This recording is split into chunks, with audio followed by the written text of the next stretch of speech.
Voyageurs National Park, Minnesota. Date November 19th, 2008. The coffee had gone cold in Derek's thermos by the time he noticed.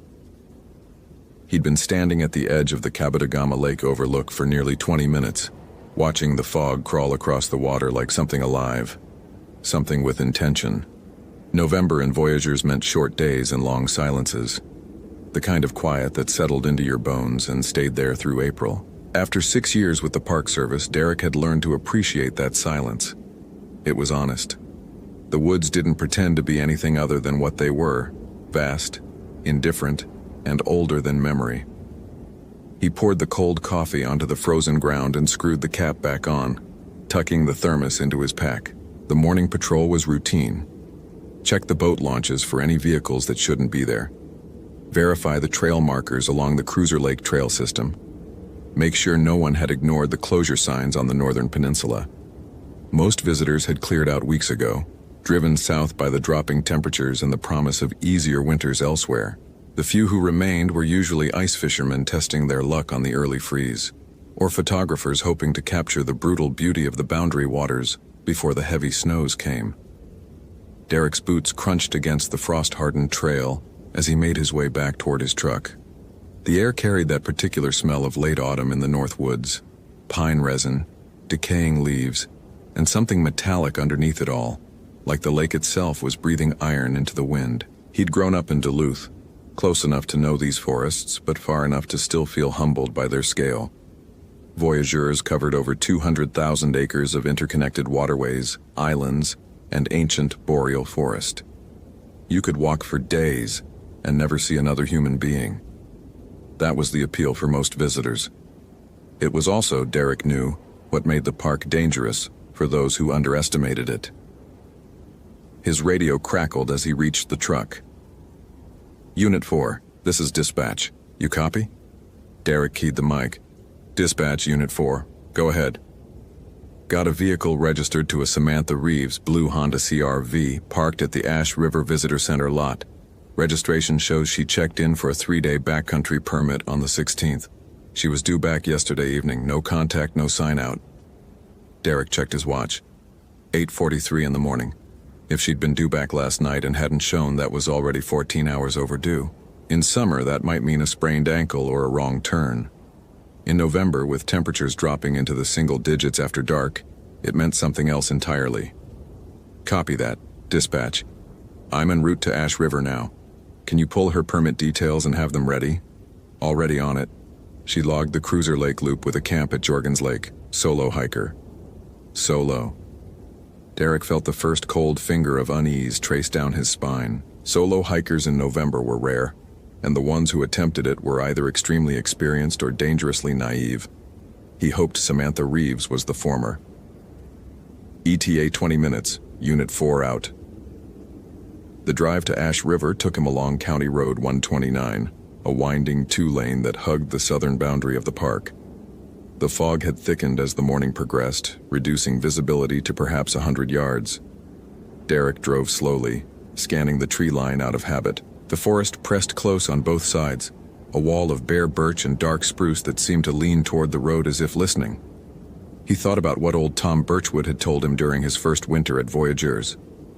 Tom had worked the park for 32 years before retiring, and he'd seen things he didn't talk about except in fragments, usually after his third beer at the Ash River Lodge. The Ojibwe knew, Tom had said once, staring into his glass. They knew there were places in these woods where you don't go, not because of the cold, not because of the wolves, because something lives out there that remembers when this land was nothing but ice and hunger, and it's still hungry. Derek had dismissed it as old-timer superstition at the time. He wasn't so sure anymore. Samantha had started her hike 3 days ago with the confidence of someone who'd done this before. She had the right gear: layered clothing, a 4-season tent, a sleeping bag rated to -20, enough food for 5 days in case weather delayed her return. She'd grown up hiking in the boundary waters with her father, who'd taught her to read the land, to respect the cold, to never assume the wilderness was her friend. The first day had been perfect, cold but clear, the trail well marked despite the thin layer of snow that had fallen the week before. She'd made camp at Jorgen's Lake by mid-afternoon, set up her tent on a flat stretch of ground near the water's edge, and spent the evening watching the stars emerge one by one in the deepening dark. The silence was absolute. Not the silence of a city park, where you could still hear distant traffic or the hum of electricity, but a true silence, the kind that made your own heartbeat sound loud. She'd noticed the first wrong thing on the morning of her second day. Tracks in the snow around her campsite that hadn't been there when she'd gone to sleep. Large tracks, larger than a wolf's, with an elongated stride that suggested something walking on two legs. She'd told herself it was a bear, a late-season black bear not yet settled into hibernation, perhaps drawn by the smell of her food bag hung high in a tree 50 yards from her tent. The tracks led in a wide circle around her campsite, as if something had been pacing, watching, deciding. Then they disappeared into the tree line heading north. Samantha had packed up quickly that morning, eager to put distance between herself and whatever had visited in the night. The trail took her around the eastern shore of Jorgen's Lake and into a stretch of dense spruce forest where the canopy blocked most of the pale November light. The temperature had dropped since the previous day, and her breath came out in thick white plumes that hung in the still air before slowly dissipating. That was when she realized she could no longer hear birds. She stopped walking and stood perfectly still, listening. Nothing. Not the rustle of squirrels in the underbrush, not the distant tap of a woodpecker, not even the creak of branches in the wind. The forest had gone silent around her in a way that felt deliberate, as if someone had pressed a mute button on the world. "Hello?" she called, and immediately felt foolish. But the word fell flat against the trees and died without echo, swallowed by the pressing silence. She walked faster. Derek found Samantha's Honda exactly where dispatch had described it, alone in the Ash River lot, a thin layer of frost coating its windows. He parked beside it and got out, his boots loud on the frozen gravel. The fog had lifted slightly, but the sky remained a solid gray ceiling that promised snow by evening. He circled the vehicle, looking for anything unusual. The doors were locked. Through the frost-glazed windows he could see a day pack on the passenger seat, a thermos in the cup holder, a paperback book splayed open on the dashboard. Normal things, the possessions of someone who expected to come back. "Dispatch Unit 4, I'm at Ash River. Vehicle confirmed, appears undisturbed. I'm going to gear up and head out on the Cruiser Lake Trail. Can you have search and rescue on standby?" "Copy, Unit 4. SAR is notified and standing by. Be advised, Weather Service is calling for snow starting around 1600 hours. Could get 6 to 8 inches overnight." "Understood. I'll check in at the top of every hour. If you don't hear from me by 1400, send the team." "Roger that. Be safe out there." Derek shouldered his pack, emergency supplies, first aid kit, extra water, space blankets, flares, and checked his GPS unit. The Cruiser Lake Loop was an 11-mile trail that wound through some of the most isolated terrain in the park. If Samantha had gotten injured somewhere along that route, she could be anywhere. He tried not to think about what 3 nights of sub-freezing temperatures would do to an immobilized hiker. The trailhead marker stood at the edge of the lot, a wooden post with a carved arrow pointing into the wall of trees. Derek took a breath of cold air, felt it burn in his lungs, and started walking. The first mile was easy. A well-maintained path through mixed birch and pine. The trees spaced far enough apart that pale gray light filtered through to the forest floor. Derek moved at a steady pace, calling out every few hundred yards, "Park Service! Anyone out there? Samantha?" His voice disappeared into the trees without answer. By the second mile, the forest had begun to change. The birches gave way to dense stands of black spruce, their branches heavy with old snow and drooping low enough to brush against his shoulders as he passed. The trail narrowed, becoming less a path and more a suggestion winding between the close-packed trunks. Derek had to push through in places, the branches scraping against his jacket with a sound like whispered warnings. He checked his GPS. On track, 2.3 miles from the trailhead. He should reach Jorgen's Lake within the hour. That was when he noticed the silence. It came suddenly, like stepping through a doorway from one room into another. One moment he could hear the soft crunch of his boots, the distant call of a raven. the whisper of wind in the spruce needles. The next, nothing. Absolute silence. He stopped walking and the silence swallowed even the sound of his own breathing. Derek had experienced this before. The way the forest sometimes went quiet when a predator was near. Wolves did it, so did mountain lions in the western parks where he'd trained. But this felt different. This felt intentional in a way he couldn't explain, as if the silence itself were a living thing pressing close around him. "Hello?" he called, and his voice came out thin, dampened like he was speaking into a pillow. He stood still for nearly a minute, listening. Then from somewhere ahead and to his left he heard a voice. "Help me." It was faint, barely more than a whisper, but unmistakably human, a woman's voice. "Samantha, this is Park Service. Call out if you can hear me." Silence, then, again. "Help me, please. I'm so cold." Derek keyed his radio. "Dispatch, Unit 4. I've got an audible voice contact approximately 2.5 miles in on Cruiser Lake Trail. Female voice, sounds distressed. Moving to investigate." Static answered him. He tried again, checking the frequency, checking the battery. Full charge, correct channel, but when he pressed the transmit button, all he got was static that seemed to whisper just beneath the threshold of comprehension. "Dispatch, do you copy?" Nothing. He turned toward where he'd heard the voice and began pushing through the spruce. The branches clawed at him, leaving thin scratches on his exposed skin, catching at his pack as if trying to hold him back. The gray light dimmed as the canopy thickened overhead. "Keep talking," he shouted. "I'm coming to you." This way. The voice was closer now, but it had changed somehow. The same words, the same feminine tone, but something in the rhythm was wrong. Too even, too measured, like someone reading from a script rather than speaking from desperation. Derek slowed. 6 years in the backcountry had taught him to trust his instincts, and his instincts were screaming at him that something was very, very wrong. "Samantha, if that's you, I need you to tell me something only you would know. What color is your vehicle?" Silence then. "Blue.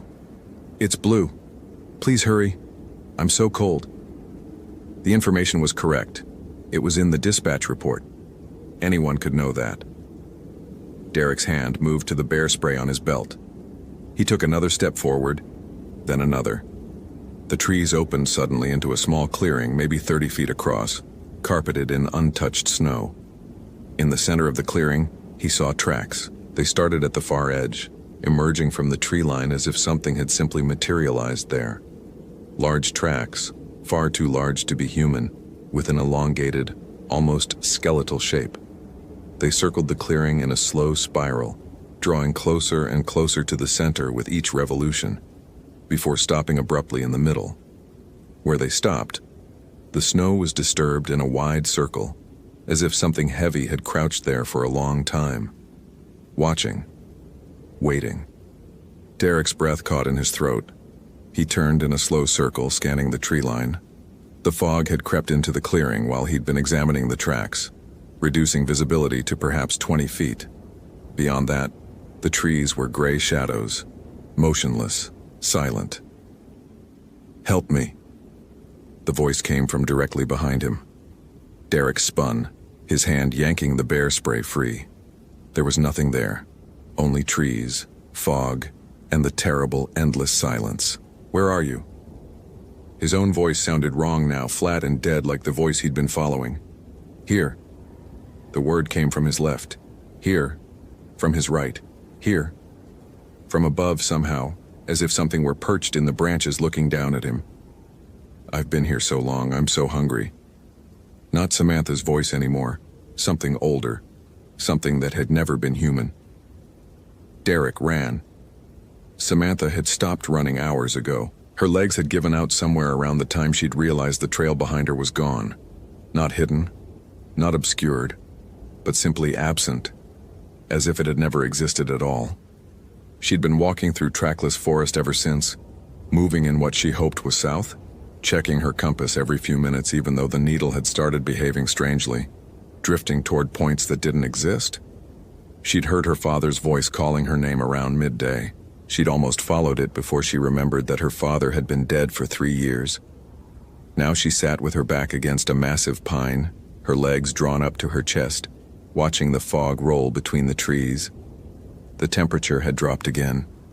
She could no longer feel her feet. Her water bottle had frozen solid despite being tucked inside her jacket against her body heat. "I'm going to die out here," she said aloud. And the words were not a lament, but a simple statement of fact. She'd made peace with it somewhere in the last hour, when she'd realized that whatever was hunting her had stopped pretending to be anything other than what it was. She'd seen it twice. The first time, just a glimpse. A shape between the trees that was too tall, too thin, moving with a strange jerking gait like a puppet worked by an amateur. The second time, closer, close enough to see the way its limbs bent at wrong angles, the way its face was almost human but stretched too far in all directions, the way its eyes reflected light that wasn't there. It had smiled at her, a mouth full of teeth that went back too far, that seemed to have no end. "I know you're there," she called into the fog. "I know what you are." The silence pressed closer. Then, from somewhere very near, "Do you? Do you really? Tell me. Tell me what I am." Samantha closed her eyes. Her grandmother had been Ojibwe, had told her stories when she was young about the spirits that lived in the northern woods. Stories meant to frighten children into staying close to camp. Stories that Samantha now understood were never meant to frighten. They were meant to warn. "Wendigo," she whispered. The silence broke into something that might have been laughter, if laughter could freeze the blood in your veins. "Clever girl. So few remember. So few believe." The voice was everywhere now, coming from all directions at once. "But belief doesn't matter. I was here before your people gave me a name. I'll be here long after." Samantha opened her eyes. The fog had cleared from the space directly in front of her, revealing a figure standing perhaps 10 feet away. It wore the shape of a man, or something that had once been a man, impossibly gaunt, impossibly tall, its skin the gray-white of old ice. Its eyes were holes into something deeper than darkness. "I'm not afraid," Samantha lied. The thing smiled, that endless smile. "Yes, you are. I can taste it. I've been tasting it for 3 days. Your fear, your hope, your desperation." It took a step closer, and the movement was wrong, like watching a film skip frames. "I could have taken you the first night, but the fear is sweeter when it ripens. When you understand that no one is coming, that no one will ever find you." Samantha's hand closed around a rock beside her. It was a futile gesture and she knew it, but she would not go without fighting. She would not give it the satisfaction of despair. "Someone will find me," she said. "They'll search. They'll find my camp, my tracks. They will find nothing." The voice was inside her head now, bypassing her ears entirely. "The forest keeps what it is given. The forest forgets, just as it forgot all the others." Another step closer. "Do you want to know how many have walked these woods and never left?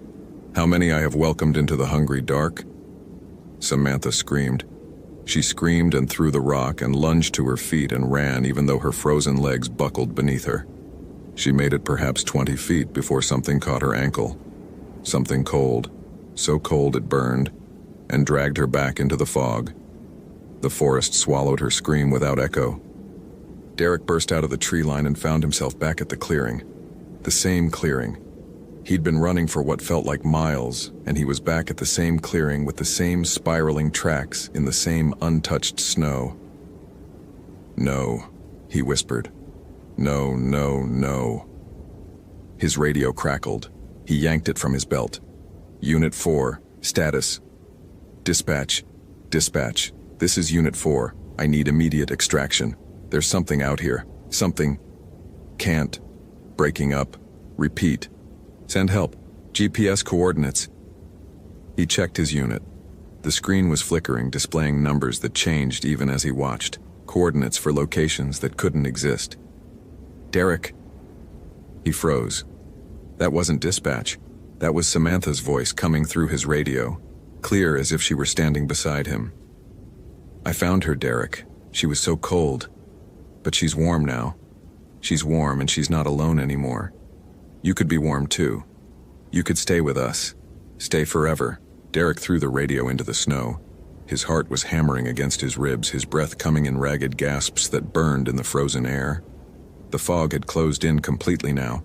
He couldn't see more than 5 feet in any direction. Think. 6 years of training. 6 years of wilderness survival. There had to be a way out. He pulled his compass from his pocket. The needle spun lazily, aimlessly, pointing nowhere. He looked up at the sky trying to find the sun, but there was only the uniform gray ceiling of clouds. He had no idea which direction he'd come from. No idea which direction led to safety. Tom was right, he said to no one. God help me, Tom was right. The fog shifted. Something moved in his peripheral vision. Tall, impossibly tall, gliding between the trees with that wrong, jerking motion. Derek didn't turn to look at it. He knew somehow that looking at it directly would be the end. Instead, he closed his eyes. He thought about the lake, about the morning fog crawling across the water, about the coffee going cold in his thermos, about his truck waiting in the Ash River lot, the engine that would turn over, the heater that would fill the cab with warmth, the road that would carry him back to the world of light and people and things that made sense. He started walking, eyes closed, one foot in front of the other. The fog pressed against his face like a cold hand, and somewhere behind him he heard that voice. Samantha's voice, his mother's voice, Tom Birchwood's voice, all of them blending into something that was none of them, calling him back. He didn't stop. He didn't look back. He walked for an eternity.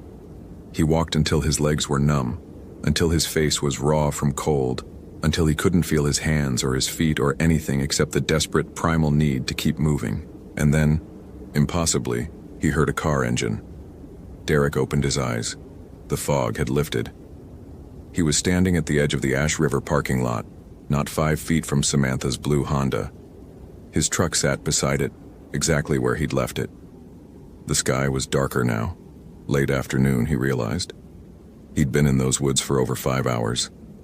He stumbled to his truck, yanked the door open, climbed inside. His hands were shaking so badly he could barely fit the key into the ignition. The engine turned over on the first try, and the heater roared to life, filling the cab with warmth that felt like salvation. His radio, the truck radio, not the handheld, crackled. Unit 4, this is dispatch. We lost contact with you at 1100 hours. SAR is en route. What's your status? Derek picked up the mic. His voice, when it came, sounded like it belonged to someone else. Dispatch Unit 4. Abort SAR. I'm back at Ash River. He stopped. What could he say? What would they believe? Unit 4? Did you locate the missing hiker? Derek looked out at the forest. The fog was rolling back in, creeping across the parking lot toward his truck. In the tree line, something stood watching. A shape that was almost human. A shape that smiled. Negative dispatch. No sign of her. I recommend we wait for the snow to melt in the spring. Expand the search area. Bring dogs. Bring an army, he thought. It won't matter. Copy that, Unit 4. Return to base. We'll coordinate with County Sheriff. Derek put the truck in gear. As he pulled out of the lot, he looked in his rearview mirror one last time. The shape was gone. But in the snow where it had stood, he could see tracks spiraling outward, patient, endless, waiting for the next one. Samantha Reeves's body was never recovered. The official report listed exposure and disorientation as the probable causes of death, though without remains. The case was technically left open. Her tent was found at the Jorgens Lake campsite 3 weeks later by a winter survey team, still standing, her sleeping bag still inside, her journal open to an entry dated November 17th. The last line read, "Something is circling the camp. I can hear it breathing." Derek Harwell requested a transfer to Organ Pipe Cactus National Monument in Arizona 2 months later. Desert. Open sky. No trees, no fog, no places where something old and hungry could hide. The request was approved. On his last night at Voyageurs, Derek stood at the Kabetogama overlook one final time. The lake was frozen solid now, a white expanse stretching toward the Canadian border. Beautiful, deadly, indifferent. Somewhere in the darkness beyond the tree line, he heard a voice calling his name. It sounded almost like Samantha. He didn't answer. He got in his truck and drove south until the sun came up, and he never looked back. But sometimes, in the desert, when the wind dies and the silence stretches too long, he still hears it. That voice. Those voices. All of them calling from the hungry dark, patient as winter, old as ice. Waiting.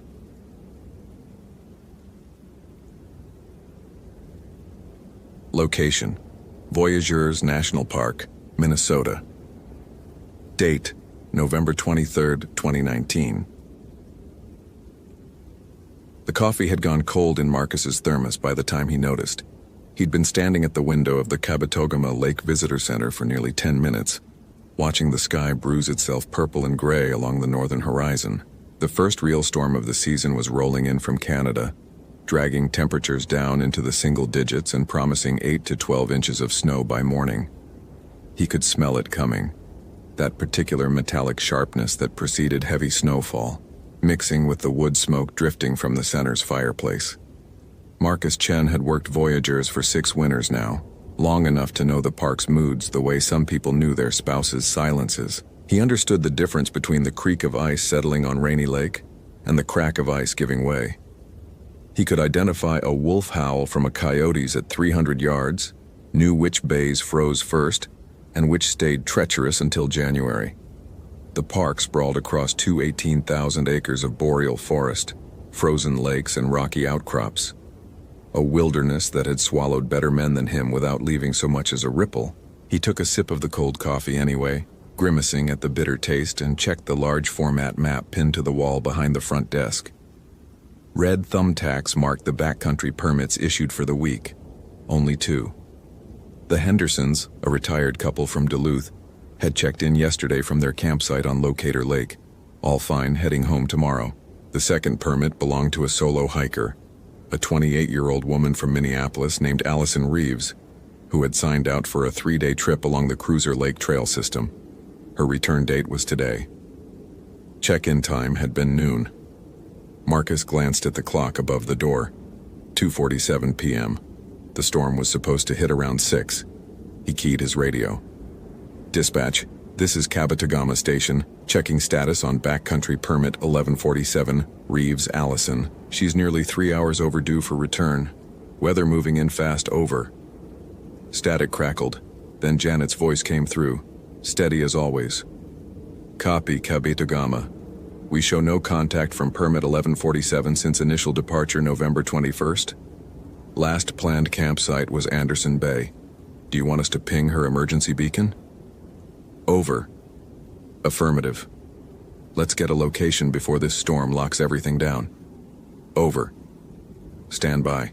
Marcus pulled on his parka while he waited, muscle memory guiding his hands through the familiar ritual. Check flashlight batteries. Verify GPS charge. Confirm satellite phone was in the left chest pocket. His snowshoes hung by the door, already fitted with fresh bindings he'd replaced last week. Outside, the first snowflakes were beginning to fall, sparse and exploratory. Scouts for the army gathering in those purple clouds. The radio crackled again. Kabetogama, dispatch. Beacon ping on permit 1147 shows position approximately 2 miles northeast of Locator Lake, bearing 047. That's... Marcus, that's off trail. Significantly off trail. In the restricted watershed area. Over. Marcus felt the first cold finger of unease trace down his spine.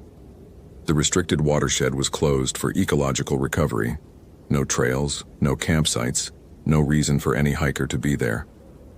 Allison Reeves had been given maps clearly marking the boundaries. Her permit had been issued for Cruiser Lake, almost 4 miles southwest of where her beacon now pulsed. Copy, dispatch. I'm heading out for recovery. Alert County SAR for possible assist, but I want to get eyes on her position before the storm hits. Over. Understood. Be careful out there. Weather Service just upgraded the warning. We're looking at blizzard conditions by 1900. Over. Acknowledged. Kabetagama out. He was out the door before Janet finished signing off. The forest swallowed sound differently in late November. The deciduous trees had surrendered their leaves weeks ago, leaving skeletal birches and aspens standing like pale bones among the dark spires of spruce and pine. Marcus moved through this landscape with practiced efficiency, his snowshoes whispering against the thin crust of old snow that would soon be buried under fresh accumulation. The temperature had dropped noticeably in the 20 minutes since he'd left the station. He estimated mid-teens now, heading lower. He followed the GPS bearing toward Allison's beacon, leaving the maintained trail after the first mile and pushing into the unmarked wilderness beyond. The restricted watershed had been closed for 15 years, long enough for the forest to reclaim the old logging roads that once crisscrossed this section of the park. Without those roads, the terrain became a maze of frozen beaver ponds, rocky ridges, and thick stands of conifers that blocked the fading daylight. By 4:15, the snow was falling steadily, fat flakes that stuck to his eyelashes and accumulated on his shoulders. Marcus paused to check his GPS, half a mile to the beacon position, and realized with a start that the forest had gone completely silent. No wind, no birds, no distant crack of branches under snow weight. Nothing. He stood motionless, straining to hear anything beyond his own breathing and the soft percussion of snowflakes landing on his hood. The silence felt wrong somehow. Aggressive. Like the forest was holding its breath. "Allison Reeves," he called out, his voice sounding obscenely loud in the vacuum. "National Park Service, can you hear me?" The silence swallowed his words without echo. Marcus continued forward, one hand resting on the bear spray at his belt. Not that it would do much good in this cold, but the weight was familiar, comforting. The GPS showed 400 yards now, then 300. The beacon signal strong and steady. She should be close enough to hear him calling. He found her pack first. It was leaning against a spruce tree, carefully positioned as if she'd set it down for a rest and simply never picked it back up. The main compartment was still zipped, the rain fly neatly secured. Marcus crouched beside it and found a water bottle frozen solid in the side pocket, a granola bar wrapper, a paperback book. Wild, by Cheryl Strayed, with a receipt from a Minneapolis bookstore marking her place roughly halfway through. "Allison!" His voice cracked against the silence. "Allison Reeves, can you hear me?" He pulled out his radio. "Dispatch, Kabetogama. I've located the subject's pack at beacon position. No visual on subject. Pack appears deliberately placed. No signs of struggle. Continuing search of immediate area. Over." Janet's response came through layered with static, the storm already interfering with communications. "Copy. Marcus. Careful. Conditions deteriorating. Backup. 30 minutes. Repeat. Dispatch. You're breaking up. Over. 30. En route. Careful." Then nothing but the hiss of empty air. 6 hours earlier, Allison Reeves had woken to a sound she couldn't identify. The inside of her tent was warm from her body heat, a small cocoon of safety against the November cold. She lay still in her sleeping bag, listening. The sound came again. A voice, she thought. Distant and indistinct, calling something that might have been a name. Her name? She unzipped the tent fly just enough to peer out. Dawn was breaking gray and reluctant over Anderson Bay, the lake surface a sheet of steel-colored ice that she knew wasn't thick enough to walk on yet. The forest stood silent at the water's edge, dark evergreens dusted with frost. "Hello?" she called. The voice came again, clearer now but still too far away to make out words. It seemed to be coming from the north, deeper into the forest. Someone in trouble, maybe. Another hiker who'd gotten lost, calling for help. Allison dressed quickly, pulling on her insulated layers with the efficiency of someone who'd spent plenty of time in the backcountry. She was a careful hiker, methodical. She'd been coming to Minnesota's North Woods since college, knew the dangers of solo travel, always filed her permits and stuck to her planned routes. But someone might need help. She left her pack at the campsite, Stupid, she'd think later if there was a later, and followed the voice into the trees. The voice stayed ahead of her, always just far enough that she couldn't quite see who was calling. Sometimes it sounded like a woman, sometimes like a man, sometimes like something trying very hard to sound like both. She walked for 10 minutes, then 20, the forest growing thicker around her, the spaces between trees narrowing until she had to turn sideways to pass through. Hello? Where are you? Are you hurt? Allison. The voice was closer now, just beyond the next stand of spruces. Allison, help me. I'm so cold. She pushed through the branches and then stopped. There was nothing there. Just a small clearing, perfectly circular, the snow unmarked by any footprints except her own trailing behind her. The trees surrounding the clearing stood impossibly close together, their branches interwoven like fingers lacing shut. Allison turned around. The path she'd taken was gone. Where she'd pushed through moments ago, there was only a wall of evergreen branches, thick and impenetrable, as if the forest had grown closed behind her. No, she whispered. No, no, no. She ran at the trees, trying to force her way through, but the branches grabbed at her jacket, her hair, scratching her face and hands. She changed direction, tried another gap. Same result. The clearing had become a cage, and then she heard it. Not from outside the clearing, not from among the trees, from directly behind her. Breathing.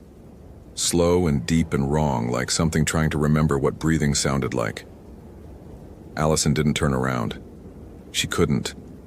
Every instinct screamed at her to run, but her body had locked up, frozen not from cold but from a terror so primal it predated language, predated thought, predated everything except the animal knowledge that she was prey and the predator was close enough to touch.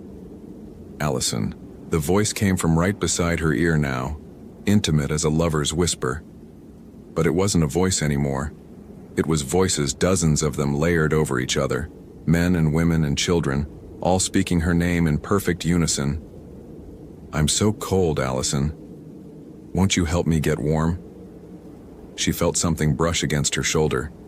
Something that might have been a hand, if hands had too many fingers and bent in too many directions. Allison screamed. Marcus found the clearing at 5:23 p.m. The snow was falling heavily now, visibility down to 30 yards and dropping. His flashlight beam cut through the white curtain, illuminating a circle of spruce trees that seemed too perfectly arranged, too deliberately spaced. In the center of the clearing, the snow was disturbed, footprints that circled and circled and circled, going nowhere, a spiral of panic frozen into the accumulation. And in the exact center of that spiral, a single glove. Purple, synthetic, the kind you'd buy at REI for $30. Marcus picked it up, still slightly warm. Allison, his voice echoed strangely in the clearing, bouncing back at him from directions that didn't make sense. He spun, flashlight sweeping the tree line, seeing nothing but snow and shadow and the dark spaces between branches where anything could be hiding. The radio crackled. Marcus grabbed for it. Arcus. The voice was Janet's, but stretched, distorted, like a recording played at the wrong speed. Arcus, can you hear me? Janet, I found evidence of the subject. Signs of distress. I need that backup now. Do you copy? Over. Static. Then a voice that was not Janet's. Marcus. Clear as a bell, no static at all. Marcus, I found her. She's hurt. Come quick. He knew that voice. Frank Duchamp, his supervisor at the Rainy Lake Station, but Frank was in Duluth this week at a training conference. Frank was 200 miles away. Who is this? Marcus whispered into the radio. Identify yourself. Marcus, please. The voice was pleading now, desperate. She's dying. You have to hurry. Follow the trail north. I'll guide you in. The voice knew his name. Knew Allison was a woman. Knew which direction was north. Marcus thought about the old stories Janet had told him, back when he first transferred to Voyageurs, the warnings the Ojibwe elders still gave to anyone who would listen about traveling alone in the deep woods during winter. About the spirits of hunger that lived in the cold places, The ones who had once been human but had become something else, something that fed on isolation and despair, about how they learned voices, how they used them. "No," Marcus said. He was walking backward now, toward the edge of the clearing, toward the path he'd broken through the snow. "No, I don't think I will. Marcus." The voice changed, cycled through registers. Frank's bass, then Janet's alto, then a woman's voice he didn't recognize, then a child's, then something that wasn't a voice at all, just a sound like wind through hollow bones. "Marcus, don't leave. Marcus, I'm so cold. Marcus, I'm so hungry. Marcus, Marcus, Marcus." He ran. Behind him, the forest erupted with sound. Branches cracking, snow crunching, something massive moving through the trees faster than anything that size should be able to move. Marcus didn't look back. He couldn't look back. He knew with absolute certainty that if he looked back, if he saw what was chasing him, he would stop. He would stand frozen like Allison must have stood, like all the others before her must have stood, and he would never move again. The radio in his hand screamed with voices, dozens of them, hundreds, all calling his name in overlapping chorus, a choir of the taken singing him toward his death.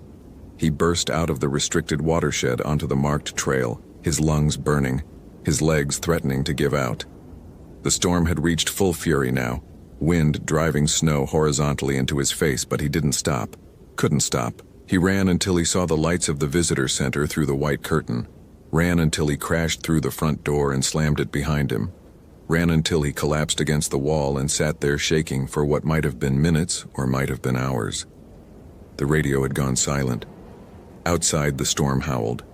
And somewhere in that howling, if he listened closely, which he tried very hard not to do, he could almost hear voices calling his name. They found Allison Reeves's pack the next morning, after the storm cleared. They found her footprints leading into the restricted watershed, a trail that circled and wandered, and eventually simply stopped in a clearing that search teams would later describe as unusual and disorienting in their reports. They never found Allison. The official report listed her as missing, presumed deceased, cause undetermined. The Park Service sent grief counselors to speak with her family in Minneapolis. A small memorial was placed at the Cruiser Lake trailhead, where she should have been hiking, where she would have been safe. Marcus transferred to Joshua Tree National Park 3 months later. Desert, rock, sun, no forests, no lakes, no frozen silences where things could hide and wait and call with voices that didn't belong to them. He still wakes sometimes in the small hours of the morning, certain he's heard someone calling his name from just outside his window. He tells himself it's the wind. It's always just the wind. But he never answers. He never opens the window to look. And he has never in all the years since gone back to Minnesota.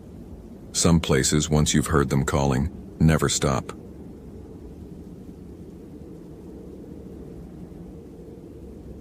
Location: Gates of the Arctic National Park, Alaska. Date: February 19th, 2017.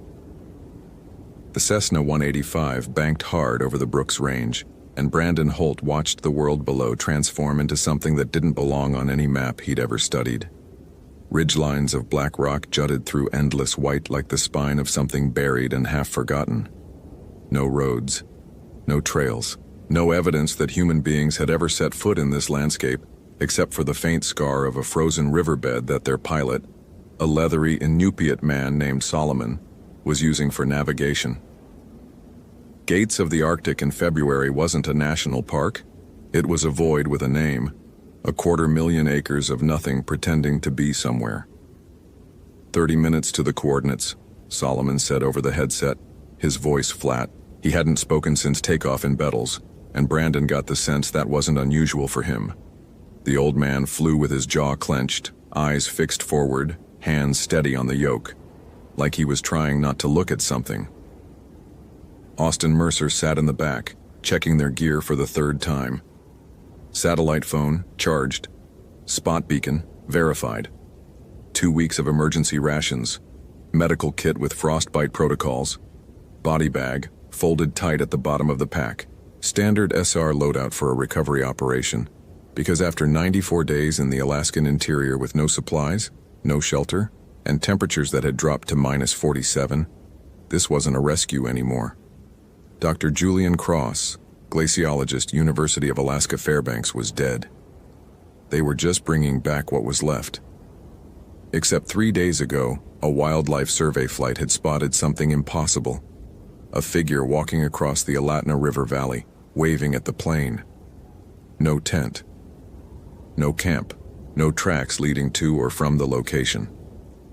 The pilot had radioed coordinates and circled twice before fuel concerns forced him back to Bettles. By the time a follow-up flight reached the area, the figure was gone. But the GPS beacon Julian had carried, silent for 3 months, had suddenly started transmitting from a position 6 miles east of the original sighting. The beacon was still transmitting. It hadn't moved in 72 hours. Brandon had led search and rescue operations in Alaska for 11 years. He'd pulled survivors from avalanches, plane crashes, river drownings. He'd recovered bodies frozen so solid they had to be chipped out of the ice with axes. He thought he understood what the wilderness could do to a person, how it could break them down and scatter the pieces across miles of indifferent terrain. He didn't understand how a man could survive 94 days in gates of the Arctic with nothing. "You ever work a job out here before?"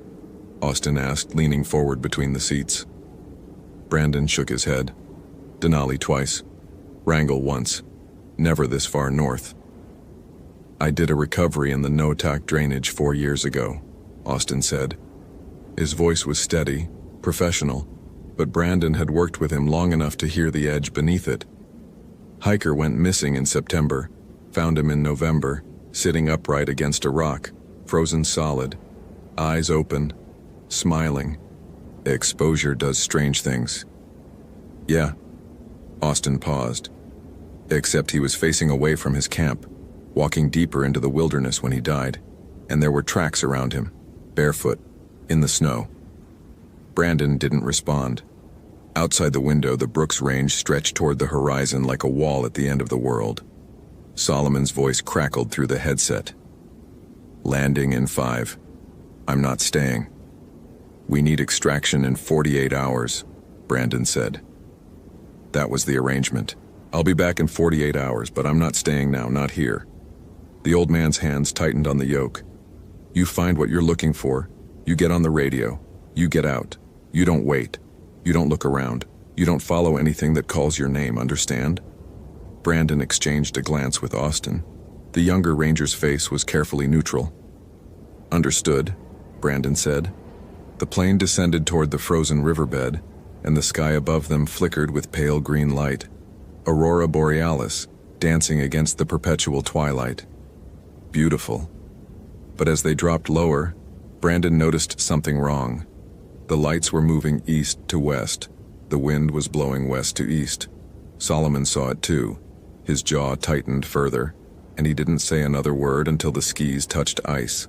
They found the beacon at 14:37 hours, exactly where the GPS said it would be. A small orange device sitting on top of a flat rock, positioned carefully, deliberately, like an offering on an altar. No tracks around it. No indication of how it had gotten there.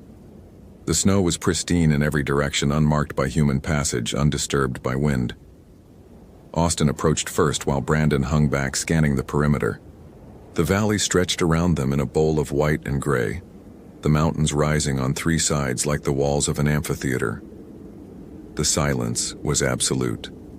No wind, no birds, no distant aircraft. Just the sound of their own breathing and the crunch of snow beneath their boots. And even those sounds seemed muted, swallowed by something in the air that Brandon couldn't name. "Beacon's intact," Austin called out. "Batteries at 12%. It shouldn't have lasted this long. These units are rated for 30 days max in extreme cold." "I know." Austin picked up the device, turned it over. "Brandon, there's something carved into the rock." Brandon approached. The flat stone beneath where the beacon had rested bore scratches. Symbols, maybe, or letters. He couldn't tell. They looked almost like writing, but the shapes were wrong. The angles too precise for human hands numbed by cold. Too alien for any alphabet he recognized. "Could be Inupiaq," Austin said, but he didn't sound convinced. Solomon might know. Solomon's not here. Austin pocketed the beacon. Let's keep moving. The last known position was northwest, half a mile. They hiked in silence, following their GPS toward the coordinates where the survey pilot had first spotted the figure. The twilight deepened around them, the sun a pale smear on the southern horizon that provided light but no warmth. Brandon's thermometer read -23 Fahrenheit. Cold but manageable. He'd worked in worse. What bothered him was the snow. It should have shown tracks, animal tracks at minimum. This was caribou territory, wolf territory, wolverine and fox and ptarmigan. But the white expanse around them was unmarked, untouched, like a page that had never been written on. Like nothing living had passed through here in a very long time. Brandon. Austin had stopped ahead, his voice strange. I see him. Brandon looked up. At the base of a low ridge, perhaps 200 yards distant, a figure stood motionless in the snow. Human, upright, facing them, not moving, not waving, just standing. Brandon raised his binoculars. The figure resolved into a man, thin, bearded, wearing what looked like the tatters of a red parka. Dr. Julian Cross. It had to be. He matched the photos in the file, but something was wrong with the way he stood. The angle of his limbs, the tilt of his head, like a puppet held up by strings that weren't quite attached in the right places. Julian Cross, Brandon shouted, his voice swallowed by the emptiness. National Park Service, we're here to help you. The figure didn't respond, didn't move. Austin started forward and Brandon grabbed his arm. Wait, he could be hypothermic, disoriented. We need to... Look at the snow around him. Austin looked. The snow around Julian's feet was pristine. No tracks leading to where he stood. No tracks leading away. He was simply there, planted in the middle of an unmarked field of white, like he had materialized from nothing. That's not possible, Austin said. I know. They approached slowly, weapons at their sides, not drawn, not yet, but ready. With each step, Brandon expected Julian to move, to speak, to collapse, to do something human. He didn't. He stood with that terrible stillness, that wrongness of posture, and watched them come with eyes that caught the twilight and reflected it back like mirrors. 50 yards, 20, 10. Brandon stopped. He could see Julian's face clearly now. The cracked lips, the frostbitten nose, the beard crusted with ice. He could see the red parka, torn and stained, insufficient for these temperatures. He could see the man's hands, bare and blackened with what should have been terminal frostbite. And he could see the eyes. Julian Cross's eyes were open. They were focused. They tracked Brandon's movements with perfect precision. But there was nothing behind them. No recognition. No fear. No humanity. Just a vast and patient emptiness, like looking into a window that opened onto a room with no walls. Dr. Cross, Brandon said carefully. Julian, can you hear me? The man's mouth opened, closed, opened again. When he spoke, his voice was hoarse, unused, like machinery grinding back to life after decades of silence. I came back, he said. Yes, you did. We're going to take you home now. I came back, Julian repeated, but I left something there. I left... He stopped, his head tilted further a full 45 degrees, an angle that should have been impossible without breaking the neck. I don't remember what I left. It was important. I was someone, and then I was somewhere else, and now I'm here, but I'm not all here. Parts of me are still there. Do you understand? Do you understand what that means? We're going to get you medical attention. Everything's going to be fine. No. Julian's voice changed, dropped, became something else. Something that resonated in Brandon's chest like a bass note. Something that made his teeth ache. You shouldn't have come. They let me go, but they're still watching. They're always watching. They wanted to see if anyone would come looking, and you did. You came, and now they know. His eyes shifted, focused on something behind Brandon. Austin screamed. Brandon spun, hand going to his sidearm, and saw nothing. Empty snow, empty twilight, the mountains in the distance impassive and eternal. But Austin was backing away, his face white, his breath coming in ragged gasps. There was someone there, right there, standing in the snow. Tall, so tall, and it had my face, Brandon. It was wearing my face and it was smiling. There's nothing there. I saw it. I saw it. Brandon grabbed Austin's arm, turned back toward Julian. Julian was gone. The snow where he had stood was unmarked. No footprints. No impression. As if he had never been there at all. As if they had been talking to empty air. "We need to go," Brandon said. His voice was calm, but his hands were shaking. "Now. We need to go now." They ran. They ran toward the extraction point, toward the frozen riverbed where Solomon would return in 46 hours, toward anything that resembled safety in this void that wore a landscape as a mask. Behind them, the aurora flickered and writhed, moving against the wind, and somewhere in the growing darkness, Brandon heard a voice call his name. It sounded like Austin's voice. Austin was running beside him, mouth clamped shut, not speaking. The voice called again, closer now, patient and curious. "Brandon, I see what you left behind." They didn't stop. They didn't look back. They reached the extraction point as full darkness fell. That absolute darkness of the Arctic winter, deeper than anything Brandon had experienced in 11 years of Alaskan rescue work. They set up the emergency shelter with numb hands, working by headlamp, not speaking. Austin's eyes kept drifting to the perimeter, searching the darkness for something he wouldn't name. At 2200 hours, they heard footsteps outside the tent. Slow, deliberate, circling. Brandon killed his headlamp, motioned for Austin to do the same. In the darkness, he could hear his partner's breathing, fast, shallow, terrified. The footsteps stopped directly outside the tent wall. Silence. Then a voice, Julian's voice, but wrong, layered with something else, something that echoed from too many directions at once. "I remember now. I remember what I left behind." Brandon didn't respond, didn't breathe. "I left my name. They took my name and gave me something else, something that doesn't fit right, and now I don't know what I am anymore." Do you know what that's like? To forget what you're called? To forget you were ever called anything at all?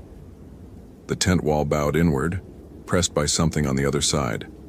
Brandon could see the impression of a hand, too long, too many fingers, pressing against the fabric like a child pressing against a window.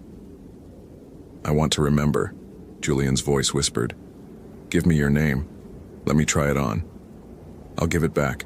I promise. I promise. I'll give it back." Austin whimpered. Brandon clamped a hand over his mouth. The pressure on the tent wall relaxed. The footsteps resumed, circling, patient and eternal. They continued for 3 hours. Brandon counted. At 0100, they stopped. At 0300, the aurora returned, pale and sickly, moving in directions that defied the wind. At 0600, the gray twilight crept back, and Brandon opened the tent flap to find Julian Cross sitting in the snow 50 feet away, facing the sunrise that would never come. He wasn't moving, he wasn't breathing. His skin had the blue-white pallor of death, and frost had sealed his eyes shut. But when Brandon approached, Julian's mouth opened one last time. "Tell them," he whispered through frozen lips. "Tell them I tried to come back. I tried so hard. But they don't let you leave. Not really. Not all of you." He exhaled a breath that hung in the air like smoke, like a question, like a prayer. Then he was still. Solomon arrived at 1430 hours, 48 hours to the minute. He took one look at the body bag, one look at Brandon and Austin's faces, and didn't ask any questions. The flight back to Bettles took 2 hours. Brandon watched the Brooks Range recede through the window, watched the gates of the Arctic shrink to a white smear on the horizon, and felt something watching back. Patient, curious, hungry for names it could try on and never give back. The official report listed Julian Cross as deceased, cause of death, exposure. His body was shipped to Fairbanks for autopsy. The medical examiner found no anomalies, just a man who had frozen to death in the wilderness. Another cautionary tale about the dangers of solo fieldwork in extreme conditions. But the report didn't mention what was carved into Julian's chest, beneath the tattered parka, scratched into the skin with something sharp. Symbols that looked almost like writing. An alphabet no linguist could identify. The report didn't mention that Julian's dental records didn't match, that his fingerprints were close but not exact, that the DNA results came back inconclusive, as if his genetic material had been scrambled and reassembled by hands that didn't quite understand how it was supposed to fit together.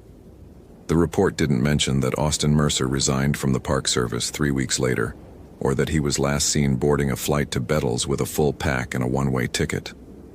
When Brandon tried to call him, a voice answered. Austin's voice, but wrong, the pauses in the wrong places, the inflections subtly alien. "I went back," the voice said. "I had to see. I had to know what I left behind. Austin, where are you?" "I found it, Brandon. I found what I was looking for.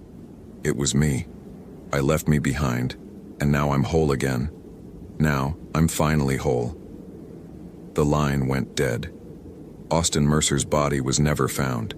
His beacon never transmitted. His file remains open, listed as missing, presumed dead. But sometimes in the long darkness of the Arctic winter, Wildlife Survey pilots report seeing a figure walking across the tundra in gates of the Arctic, waving at planes, smiling. They say he looks familiar. They say he looks like someone they used to know. They say he's still searching for something. A name, maybe. A name he can try on. A name someone might be willing to give him if he just asks politely enough. If you ever hear someone call your name in the wilderness in a voice you recognize but can't quite place, don't answer. Don't turn around. And whatever you do, don't tell them what you're called. Some things, once given, can never be taken back.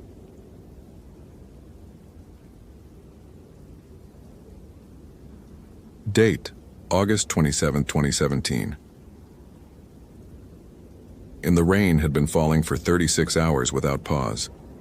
Kyle Brennan stood at the window of the Barataria Preserve Ranger Station, watching the parking lot transform into a shallow lake. The water was the color of coffee with too much cream, carrying leaves and Spanish moss and debris from deeper in the swamp. According to the Weather Service, Tropical Storm Elise had stalled 60 miles offshore, her rotation grinding against the Louisiana coast like a mill wheel, dumping inches of rain every hour with no sign of moving on. It was Kyle's 6th day as a park ranger, his first week alone. The station was a modest building, single-story, cinder-block construction, built to withstand exactly this kind of weather. Hurricane shutters covered most of the windows, but Kyle had left one unshuttered so he could monitor conditions. The preserve stretched out beyond the parking lot in all directions. 26,000 acres of bayou, hardwood forest, and cypress swamp that formed the buffer between New Orleans and the Gulf of Mexico. On clear days, you could walk the boardwalk trails and see alligators sunning themselves on mud banks, herons stalking through the shallows, the occasional cottonmouth draped over a low branch. Today, you couldn't see past the curtain of rain. Kyle checked his watch. 2:15 p.m., though the sky was dark enough to pass for dusk. He'd completed his morning rounds of the station perimeter, verified that all the flood barriers were holding, and logged 3 calls with dispatch in Marrero. Communications were getting spotty as the storm intensified. His supervisor, Ranger Thibodeau, had evacuated 2 days ago, along with the rest of the staff, heading to higher ground in Baton Rouge. Kyle had volunteered to stay behind for the skeleton crew rotation, eager to prove himself useful. Now, alone in a building surrounded by rising water, he was beginning to question that decision. The radio on his belt crackled. "Barataria Station, this is Marrero Dispatch. Do you copy? Over."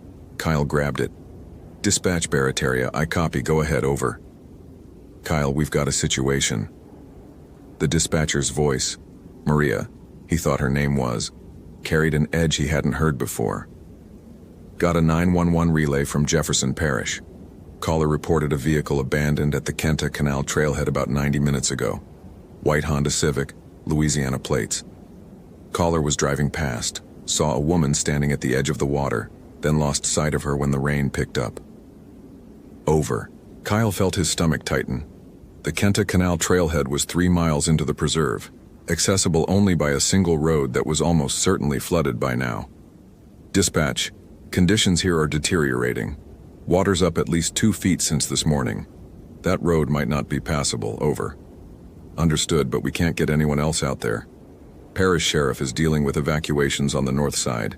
Coast Guard's tied up with a capsized shrimper near Grand Isle. You're it, Kyle. We need you to check if that vehicle's still there and if there's any sign of the woman. Do not proceed into the swamp. Observe and report only. Copy? Over. Kyle looked out the window at the rain, at the water creeping across the parking lot, at the gray wall of storm that had swallowed the world. Copy, dispatch, I'm heading out now. Will report when I reach the trailhead. Over. Be careful out there. Storm's supposed to get worse before it gets better. Dispatch out. Kyle pulled on his rain gear. Waterproof jacket, waders, the wide-brimmed hat that did almost nothing to keep water out of his eyes. He grabbed his flashlight, his radio, and after a moment's hesitation, the shotgun from the emergency cabinet. Alligators got aggressive when floodwaters pushed them out of their territory. He told himself that was why he was bringing it. He didn't let himself think about the other reason. Samantha Ortiz had made a mistake, and she knew it. She'd driven out to Barataria that morning against every piece of advice she'd received. Her grandmother was dying, had been dying for 3 weeks now, fading away in a hospice bed in Marrero. And before she went, she'd asked Samantha for one thing: a photograph. There was a photograph somewhere in the old fishing cabin on Bayou des Familles, a picture of her grandfather standing in front of the cabin the year they'd built it, 1952. Grandma Lucille wanted to hold it one more time before she passed.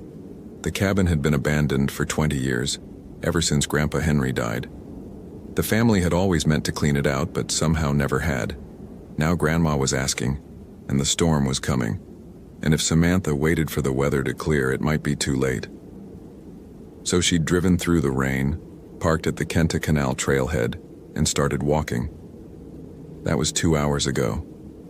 The trail had disappeared within the first quarter mile, swallowed by brown water that came up to her knees, then her thighs.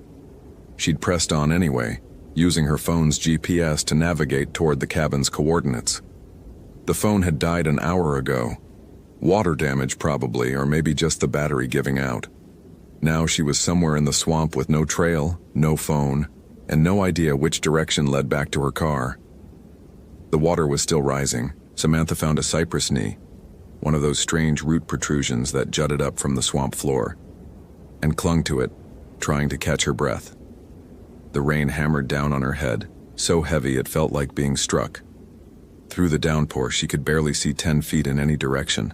Gray water, gray sky, gray curtains of moss hanging from branches that emerged from the flood like skeletal arms. "Help!" she screamed. "Somebody help me!" Her voice died in the rain. Nobody answered.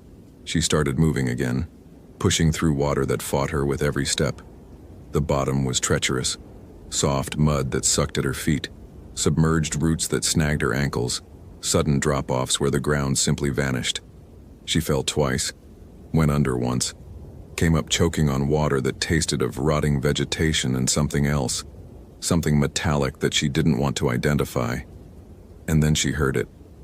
A splash, somewhere behind her, too heavy to be rain, too deliberate to be debris. Samantha froze, turning slowly in the waist-deep water. Through the sheets of rain, she saw nothing. Just swamp. Just storm. But she heard it again. Closer now. A wet, rhythmic sound, like something large moving through the water with terrible patience. "Hello?" Her voice came out barely above a whisper. "Is someone there?" The splashing stopped. The silence that followed was somehow worse than the sound had been. Samantha became aware of her own heartbeat, thundering in her ears. And beneath that, beneath the rain and the wind and her own ragged breathing, she heard something else. Breathing. deep and slow and wrong, like something pretending to breathe, imitating the action without understanding the need. She ran. Kyle reached the Kenta Canal trailhead at 3:47 p.m. after 40 minutes of driving through water that had risen to his truck's wheel wells. The white Honda Civic was right where dispatch had said it would be, parked at the edge of the flooded lot, driver's door hanging open, interior lights still glowing weakly against the storm-dark afternoon. He pulled up beside it and killed his engine. Through the rain-streaked windows, he could see the car was empty. A purse sat on the passenger seat, contents spilled across the upholstery. On the dashboard, a photograph in a wooden frame, an old man standing in front of a cabin smiling at the camera. Dispatch Barataria. Kyle had to shout to be heard over the storm. I've reached the Kenta Canal location. Vehicle confirmed. White Honda Civic. No sign of the owner. Driver's door open. Personal effects inside. It looks like she went into the preserve. Over. Static. Then Maria's voice, broken and distant. Copy. Do not repeat. Not pursue. Water. Dispatch, you're breaking up. Say again. Over. Dangerous. Return to conditions. Dispatch. Maria, do you copy? Nothing but static. Kyle sat in his truck, watching the rain batter the abandoned Civic. The woman had walked into the swamp at least 2 hours ago, probably more. In this weather, in these conditions, alone and almost certainly unprepared, the math wasn't good. Every minute he waited was a minute she was getting further from safety, deeper into water that was rising by the hour. He thought about his training. Observe and report. Do not proceed into the swamp. He thought about the photograph on her dashboard. Someone's grandfather. Someone waiting for that picture. He thought about how it would feel to drive back to the station, write up a report, and wait for the recovery team to find her body in 3 days when the water receded. Damn it. Kyle grabbed his shotgun, his flashlight, and his radio. He sealed the truck as best he could, marked the coordinates on his GPS, and stepped out into the storm. The water came up to his knees immediately. The trail, what had been a trail, was completely submerged, distinguishable only by the slight gap in the cypress trees on either side. Kyle waded forward, using his flashlight to probe the murky water ahead, calling out every few steps. Hello, Park Service, can you hear me? The swamp answered with rain and silence. He pushed deeper. The water rose to his thighs, then his waist. The trees closed in around him, their branches heavy with Spanish moss that dragged across his face like wet fingers. The light was failing fast, the afternoon storm dark deepening toward something that might have been evening, or might have been the end of the world. Kyle had been walking for perhaps 20 minutes when he found the first sign, a shoe. A woman's sneaker, white with pink laces floating in the brown water caught against a submerged root. He grabbed it, turned it over. Size 7 maybe, relatively new, recently lost. Hello? His voice cracked. Park Service, I found your shoe. Can you hear me? Something moved in the water ahead of him. Kyle froze, bringing his flashlight up. The beam cut through the rain, illuminating nothing but cypress trunks and hanging moss, and the endless brown surface of the flood. But he'd seen it. A ripple, a wake. Something large displacing water as it moved. Alligator. Had to be an alligator. He raised the shotgun, holding it one-handed while he kept the flashlight steady. Hey, get out of here! He splashed the water with his foot, the standard technique for scaring off curious gators. The ripple had stopped. Whatever had made it was gone, or waiting. Kyle's radio crackled. He grabbed for it with relief. Dispatch, this is Barataria. I found evidence of the missing woman approximately half a mile into the preserve. I'm continuing the search. Over. The voice that came back wasn't Maria's. Kyle. Low, rasping, like someone speaking through a throat full of gravel. Kyle, I found her. She's hurt. Come quick. Kyle's blood went cold. Who is this? Identify yourself. Over. Kyle. The voice changed, shifted, became something that was almost feminine, but not quite. Almost human, but not quite. Help me. I'm so lost. Help me, Kyle. Follow my voice." He turned off the radio. For a long moment he stood motionless in the waist-deep water, rain hammering his shoulders, flashlight beam trembling in his grip. His grandmother had been Cajun, born and raised in Houma, full of stories about the swamp and the things that lived in it. Stories he'd dismissed as superstition, old wives' tales meant to keep children from wandering too far from home. Stories about the Rougarou. "It knows your name," his grandmother had told him once, her eyes serious in a way that had frightened him even as a child. "Once it knows your name, it can call you. And once it calls you, you gotta be strong, Cher. You gotta be stronger than the wanting to answer." Something howled in the swamp ahead of him. Not a gator. He knew what gators sounded like. This was higher, longer, a sound that rose and fell and rose again, carrying through the storm with impossible clarity. Kyle did something he'd never done before on the job. He started walking backward. Samantha had stopped running when her legs gave out. She clung to a cypress trunk, chin barely above water, sobbing with exhaustion and terror. The thing had chased her for what felt like hours, never quite catching up, always just behind her, herding her deeper and deeper into the swamp. She understood now, with the clarity of someone who has accepted their death, that it was playing with her, driving her towards something, someplace it wanted her to be. The rain had faded to a steady downpour, and in the growing darkness, Samantha could see further than she had all day. The swamp stretched out around her in every direction, featureless and vast. No landmarks, no trails, no hope. And then she saw the cabin. It emerged from the gloom like a ghost, a small wooden structure on stilts, listing slightly to one side, its porch just inches above the floodwater. The roof was intact, the door was closed. After hours of nothing but water and trees and terror, it looked like salvation. Samantha pushed toward it, using the last of her strength to wade through the chest-deep water. She reached the porch steps, pulled herself up, collapsed on the warped wooden boards. For a long moment she just lay there, gasping, crying, shaking with cold and fear. Then she looked up at the door. A symbol had been carved into the wood. Crude, old, weathered by decades of storms, but still visible. A circle with lines radiating outward like a sun or a wheel, and beneath it, words in French that she couldn't read. Samantha crawled to the door and pushed it open. The interior was dark, but dry. Dusty furniture, a cold fireplace, shelves lined with jars and bottles. She pulled herself inside, shut the door behind her, and leaned against it, sobbing with relief.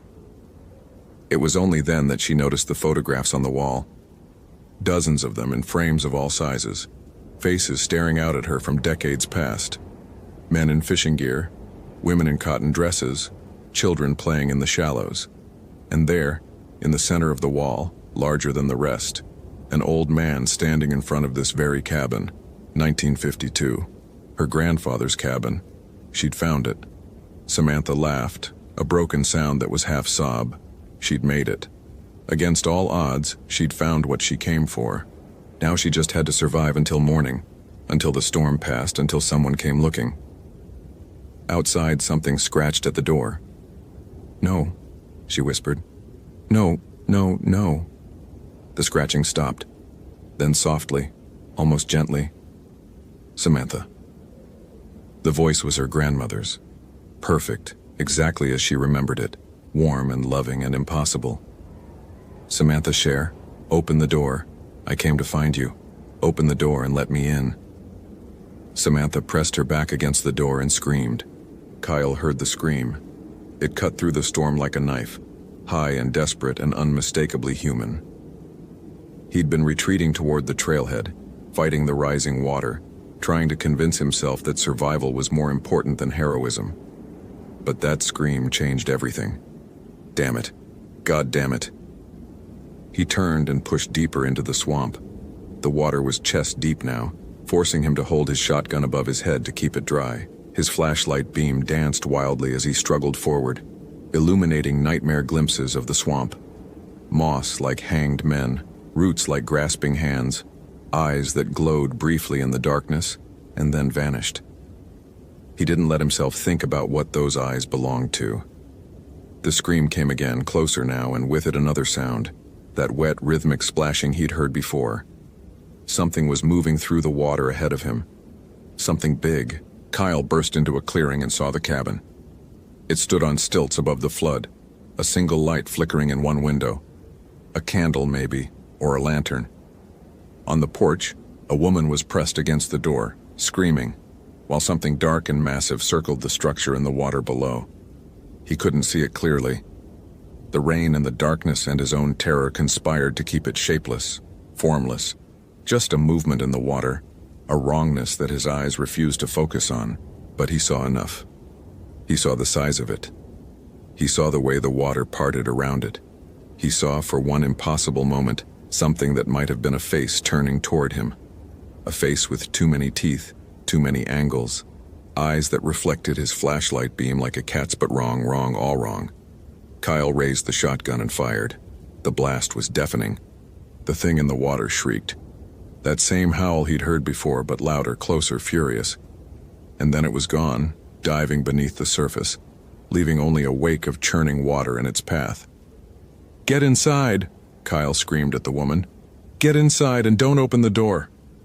He was running now, wading as fast as he could toward the cabin, expecting at any moment to feel something grab his legs and pull him under.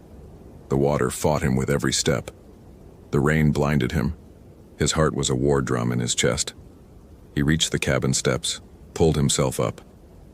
The woman, young, dark-haired, soaked and shaking, grabbed his arm and dragged him inside. They slammed the door together. For a long moment, there was only the sound of their breathing and the rain hammering the roof. Then the scratching started again. At the door, at the walls, at the windows, all at once, as if a dozen hands were testing the cabin's defenses simultaneously. Kyle. The voice came from everywhere and nowhere, filtering through the cracks in the wood. His grandmother's voice, perfect in every detail. "Kyle, Cher, come out. Come out and play in the water like you used to. Don't you remember? Don't you remember how much you loved the swamp?"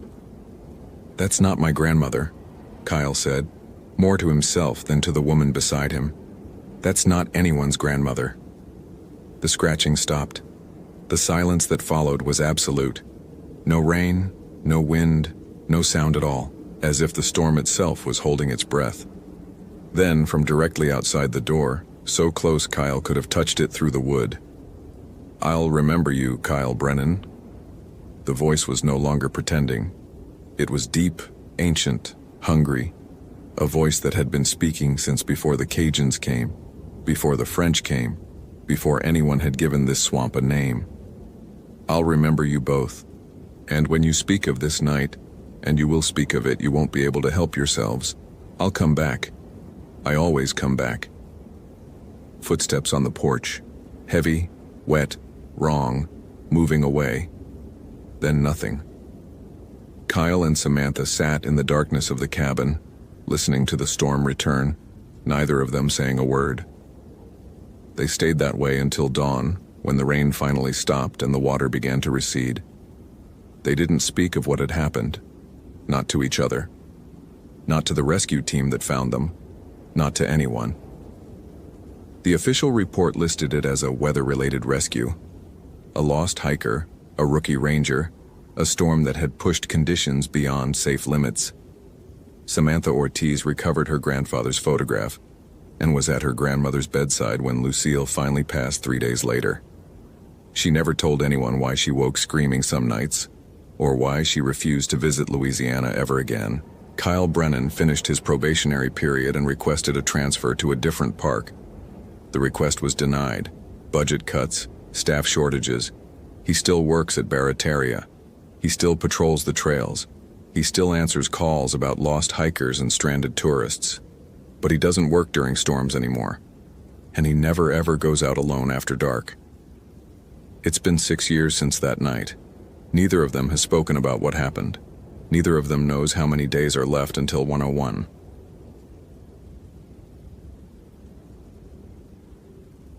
Location: Isle Royale National Park, Michigan. Date: October 27th, 2011. The lake had been talking all morning. Andrew Vance stood on the dock at Rock Harbor, watching the swells roll in from the northeast, each wave a little higher than the last, a little angrier. Lake Superior didn't give warnings the way other bodies of water did. It didn't build gradually from calm to rough. It simply decided somewhere in its cold and fathomless heart that today would be a day for taking. And then it took. He'd been with the Park Service for 11 years, the last 4 stationed at Isle Royale during the operational season from April through October. He knew the lake's moods better than he knew his own. The way the water changed color before a storm, from that impossible blue-green to something darker, something that swallowed light instead of reflecting it. The way the air pressure dropped and made your ears feel full, like descending in an airplane. The way the waves developed a particular rhythm, a heartbeat pulse that you could feel through the dock pilings if you stood still enough. Today, the lake was hungry. Vance, this is dispatch. Weather Service has upgraded the storm warning to a gale watch. We're initiating full evacuation. The Ranger 3 is making one final crossing at 1400 hours. All non-essential personnel need to be on that boat. Andrew keyed his radio. Copy that, dispatch. What about the research team at Feltman? A pause. Static. Then, we've been trying to reach them since 0900. No response. Their satellite phone goes straight to voicemail. Andrew felt the first cold finger of unease trace down his spine. The Feltman Lake area was on the far southwestern tip of the island, nearly 20 miles from Rock Harbor by trail. By water in the patrol boat, he could reach the nearest landing point at Grace Harbor in about 90 minutes, under normal conditions. With swells building to 10 feet and worse coming, it would be a rough crossing, maybe impossible by afternoon. I'll take the patrol boat around to Grace Harbor, he said. Check on them, get them to the Ranger 3 before departure. Negative, Vance. Conditions are deteriorating too fast. We can't authorize. Those are 2 researchers who might be in trouble, and I'm the only ranger left on the island. I'm going. He released the transmit button before dispatch could argue further. The patrol boat was a 24-foot aluminum craft with twin outboards, designed for the unpredictable waters of Superior. Andrew had piloted it through rough weather before, though nothing quite like what the forecast was promising. He ran through his mental checklist as he prepped the vessel. Life jackets secured, emergency beacon charged, radio batteries fresh, bilge pump operational. The fuel tank was full. The GPS showed clear coordinates to Grace Harbor. He cast off the mooring lines and eased the throttle forward, pointing the bow toward the open water beyond the harbor's protective embrace. The moment he cleared the breakwater, the lake reminded him who was in charge. The first wave hit the hull like a fist, sending spray across the windscreen and nearly knocking Andrew off his feet. He braced himself against the console and adjusted his heading, angling into the swells rather than taking them broadside. The boat climbed each wave with a groaning shudder, hung suspended at the crest for a sickening moment, then plunged down the far side into the trough. Again, again, again. The sky had darkened considerably since morning. What had been overcast gray was now the color of a bruise. Purple-black clouds pressing down from the northwest, trailing curtains of rain that swept across the distant water like searching fingers. The wind had shifted, coming now from the north-northwest, pushing the swells into confused cross patterns that made the boat pitch and roll unpredictably. Andrew checked his GPS. 12 miles to Grace Harbor. At this speed, in these conditions, that meant over 2 hours of fighting the lake every inch of the way. He thought about Kevin Marsh and Trevor Dunlop, the 2 graduate students from Michigan Tech who'd been conducting wolf population surveys at Feltman for the past 3 weeks. Young guys, mid-20s, enthusiastic about their work, but not particularly experienced with Superior's autumn moods. They'd probably looked at the forecast this morning and decided to wait it out, not realizing how fast conditions could change, how quickly manageable became deadly on this lake. Or maybe they hadn't looked at the forecast at all. Cell coverage was non-existent on most of the island, and satellite phones only worked if you remembered to turn them on. The radio crackled. Patrol boat. Your position. Dispatch, this is Vance. I'm approximately 4 miles west of Rock Harbor en route to Grace Harbor. Conditions are rough but manageable. I should reach the Feltman team within 2 hours. Breaking up. Repeat. Static swallowed the transmission. Andrew tried again, but the only response was a wash of white noise that seemed to pulse in rhythm with the waves. He was alone. Kevin had known something was wrong since yesterday. It started with the sounds, or rather the absence of sounds. Isle Royale was never truly quiet. There was always the wind in the trees, the lap of waves against the rocky shore, the howl of wolves in the distance that had become so familiar over 3 weeks that he barely noticed it anymore. But yesterday afternoon, while he and Trevor were checking camera traps along the Feltman Ridge Trail, the forest had gone silent. Not gradually, not the way it does when a predator passes through. Instantly, completely, as if someone had pressed a mute button on the entire world. Trevor had noticed it too. "That's weird," he'd said, looking around at the motionless trees. No birds. They'd stood there for perhaps 30 seconds, listening to nothing. Then, from somewhere down toward the lake, Feltman Lake, not Superior, the small inland body of water their camp overlooked, they'd heard something else. A sound that didn't belong. It was like a voice, but not human. Low and resonant, somewhere between a growl and a purr, rising and falling in patterns that almost sounded like words. Almost, but not quite. The hair on Kevin's arms had stood up, and he'd felt a sudden, irrational urge to run. "Probably just ice cracking on the lake," Trevor had said, though his voice was uncertain. "You know how sound carries out here." But it was October. The lake wasn't frozen. Wouldn't be for another month at least. They'd hurried back to camp without discussing it further, and that night Kevin had dreamed of water. Not drowning, something different. He'd dreamed of sinking slowly through water that was warm instead of cold, water that glowed with a faint copper light. And at the bottom of that water something had been waiting. Something huge, something ancient, something that had opened eyes the color of oxidized metal, and looked at him with an intelligence that made his human mind feel small and temporary. He'd woken with his heart pounding and the absolute certainty that something was watching the camp from the tree line. Now sitting in the research tent with the wind howling outside and the satellite phone stubbornly refusing to connect, Kevin couldn't shake the feeling that they'd made a terrible mistake by staying. "We should have left yesterday," he said. Trevor looked up from his laptop where he was trying to organize camera trap data despite the failing battery. "The forecast didn't look this bad yesterday. Besides, we're fine. The tent's rated for 60-mile-an-hour winds. Worst case, we ride it out for a day or two until the Rangers can get to us." The Rangers, right. Kevin moved to the tent's small window, really just a clear plastic panel sewn into the fabric, and looked out at Feltman Lake. The water was choppy even here, in this sheltered inland pool. Whitecaps forming and dissolving in the gray light.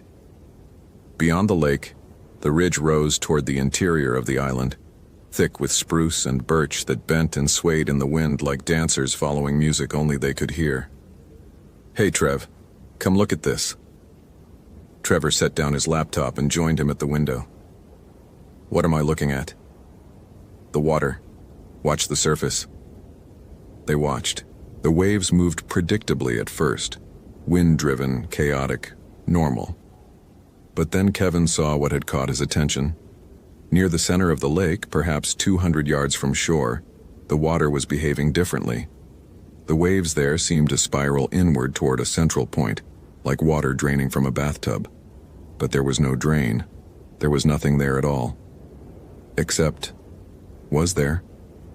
Kevin squinted through the rain-spattered plastic. For just a moment he thought he saw something breach the surface, something large and dark, covered in what looked like scales that caught the faint light with a metallic gleam.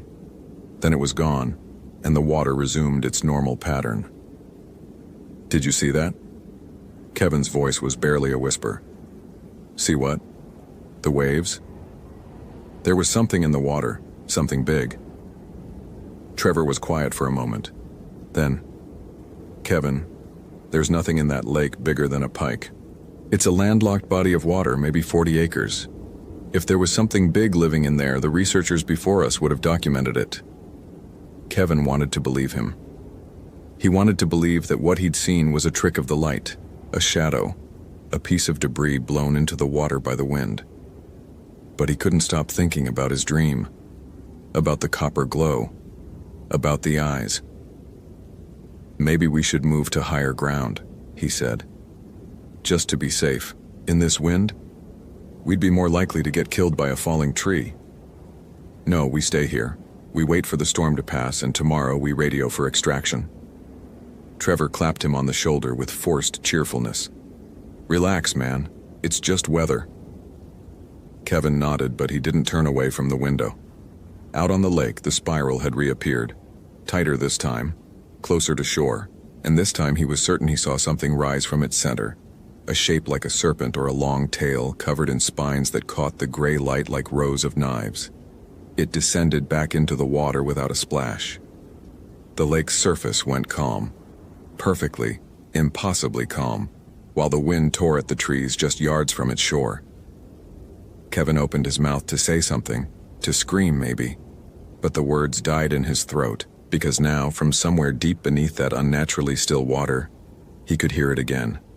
That voice, that not quite voice, rising and falling like a song in a language older than human speech. And this time, it sounded like it was saying his name. Andrew had been fighting the lake for nearly 2 hours when he saw the first boat. It appeared out of the rain curtain like a ghost, an aluminum fishing vessel, maybe 16 feet, drifting sideways in the swells with no one at the helm. Andrew cut his throttle and approached cautiously, fighting to keep his own boat stable in the confused seas. "Hello. Anyone aboard?" The fishing boat rose on a wave, giving him a clear view of the deck. Empty. No fishing gear, no safety equipment, no sign that anyone had ever been aboard at all. But that wasn't what made Andrew's blood run cold. It was the marks on the hull. 4 parallel gouges, each perhaps an inch deep, ran along the port side from bow to stern. They looked like claw marks, like something massive had reached up from below and raked the boat's aluminum skin with talons the size of hunting knives. Andrew grabbed his radio. "Dispatch, this is Vance. I found an abandoned vessel approximately 2 miles northeast of Grace Harbor. 16-foot aluminum fishing boat, no registration visible, no persons aboard. The hull shows signs of significant damage. There may be someone in the water. I'm initiating a search pattern." Static answered him, the same pulsing static that seemed to have a rhythm, a cadence like something breathing just beneath the frequency. He tried again. Nothing. Andrew looked back at the damaged boat, now drifting farther away as the swells carried it southeast. He should pursue it. Document the registration, radio the Coast Guard, initiate proper missing persons protocols. That was procedure, but Kevin and Trevor were still out there, and the storm was getting worse by the minute. He made his choice. He opened the throttle and pointed the bow toward Grace Harbor, leaving the ghost boat to drift into the gray. 20 minutes later, he rounded the point that sheltered Grace Harbor from the worst of Superior's fury. The small cove was relatively calm compared to the open water, swells of 3 or 4 feet instead of 10 or 12. Andrew maneuvered toward the dock, cut the engines, and jumped ashore to tie off the mooring lines. The rain had intensified, coming down now in sheets that reduced visibility to maybe 50 yards. The wind howled through the trees with a sound like screaming. Andrew pulled his rain jacket tighter and started up the trail toward Feltman Lake. It was a 2-mile hike under normal conditions. In this weather, on a trail that had become a river of mud and debris, it took nearly an hour. Andrew pushed through hanging branches, climbed over fallen trees, and twice had to stop and reorient when the trail became indistinguishable from the surrounding forest. But he kept moving. Because somewhere in the back of his mind, in a place he didn't like to visit, something was telling him to hurry.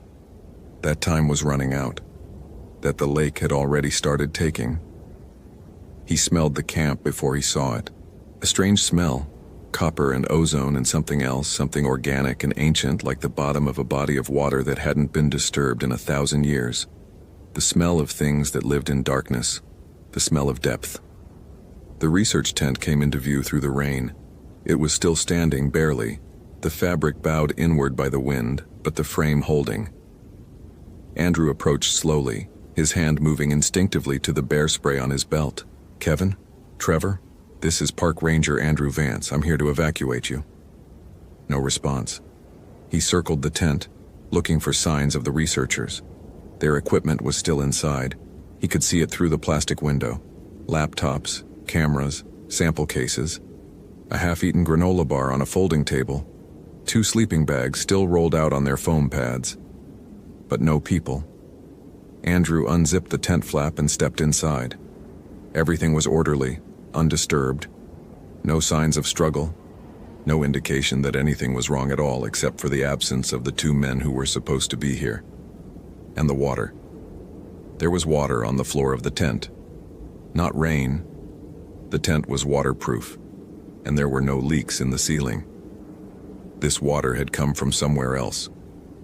It pooled in the center of the space, perhaps a gallon, perhaps more, and in it floated tiny flakes of something that glittered with a coppery sheen. Andrew knelt and dipped his fingers into the pool. The water was ice cold, far colder than the rain outside, and when he raised his fingers to examine the residue, he found that the flakes weren't flakes at all. They were scales, fish scales, or something like fish scales, each one the size of his thumbnail, iridescent with colors that shifted from copper to green to black depending on the angle of the light. He'd never seen anything like them. He'd spent his entire career on Superior's shores, had documented dozens of fish species, had studied the lake's ecology with the dedication of someone who understood that his life depended on understanding this body of water. These scales didn't belong to anything he'd ever seen. They didn't belong to anything that lived in these waters. They didn't belong to anything that should exist at all. Kevin had been running for what felt like hours. He didn't know where Trevor was. They'd been together when it came out of the water. That massive, impossible shape rising from the lake like something from a fever dream. All copper scales and dagger spines and eyes that glowed with their own inner light. Trevor had screamed. Kevin had screamed. And then they'd run in different directions because the thing was fast, faster than anything that size had any right to be. And the only hope was to split up and pray it chose the other one. God forgive him, he'd hoped it chose Trevor. Now he was somewhere in the forest, rain hammering down, wind tearing at his clothes, and he could hear it behind him. Not chasing, not exactly. Following, moving through the underbrush with a sound like water flowing, like a stream finding its way downhill, inevitable and patient. "Please," Kevin gasped. He didn't know who he was pleading with. God, maybe. Or the thing itself. "Please, I didn't know. I didn't mean to what?" He didn't know. He hadn't done anything except exist in the wrong place at the wrong time, except camp beside a lake that belonged to something older than his species' entire existence. The stories. His grandmother had told him stories when he was young. She was Ojibwe from the Red Cliff Band, and she'd grown up with the old tales. Tales about Mishipeshu, the underwater panther, the spirit that ruled the depths of the Great Lakes. She'd told him to always give thanks to the water before taking fish, to never swim in certain places where the current pulled wrong, to respect the lake, because the lake had teeth. He hadn't believed her. He'd grown up. He'd become a scientist. He'd stopped believing in anything he couldn't measure. But belief didn't matter, did it? Belief didn't change what was real. Kevin burst through a stand of birch trees and found himself at the edge of a cliff. Below, maybe 100 feet down, the waters of Lake Superior churned and crashed against rocks that jutted from the waves like broken teeth. The spray reached up toward him, cold and tasting of iron. He spun around. The forest behind him had gone quiet. The wind still blew, the rain still fell, but there was no sound of pursuit. No flowing water, no movement in the trees. For a long moment, Kevin stood at the cliff's edge, chest heaving, telling himself that he'd imagined it all, that Trevor was fine, that they would laugh about this later, about how the isolation and the storm had gotten to them, made them see things that weren't there. Then the water below him began to glow. It started as a faint luminescence, copper-green light filtering up from the depths. the waves smoothed as if pressed flat by an invisible hand. And from that impossible calm, something rose. It was vast. The head alone was larger than the research tent. A feline skull stretched to nightmare proportions with antlers or horns or spines branching from its brow like a corrupted crown. The body that followed was serpentine, covered in scales that caught the eldritch light and threw it back in patterns that hurt to look at. A tail the length of a school bus thrashed behind it, lined with spines that glinted like copper blades. And the eyes, those copper fire eyes, ancient and intelligent and utterly inhuman, looking at Kevin with something that might have been hunger, or curiosity, or recognition. "What are you?" Kevin whispered. The creature's mouth opened. Rows of teeth, not sharp like a shark's, but flat and grinding like something meant to crush bone, glistened with water and something darker. And when it spoke, the sound bypassed his ears entirely and resonated somewhere in the center of his skull. "I am the keeper. I am the deep. I was here before your people named these waters, and I will be here long after your bones are dust." Kevin felt something warm running down his face. Blood, maybe. The pressure of that voice felt like it might burst the vessels in his brain. Or tears. Probably tears. "Please," he said again. "I just want to go home." Home. The word echoed in his mind like a stone dropped in still water, rippling outward through his thoughts. "Yes, I will take you home, down where it is quiet, where the light does not reach, where you will serve the deep forever." The creature lunged.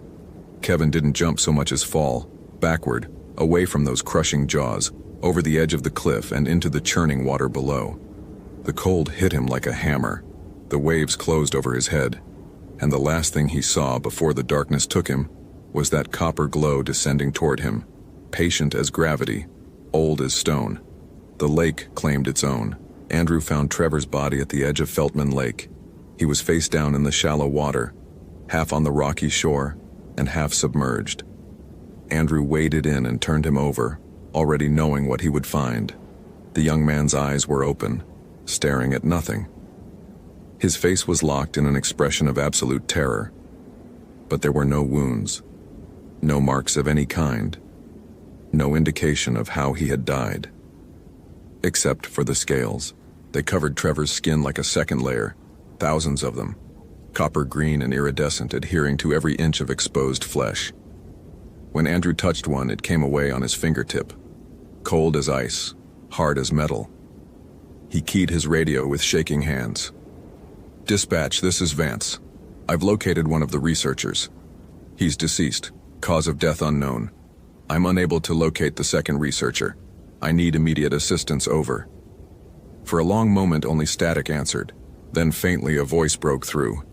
But it wasn't dispatch. It was his mother's voice. His mother, who had died 6 years ago. "Andrew, baby. Come down to the water.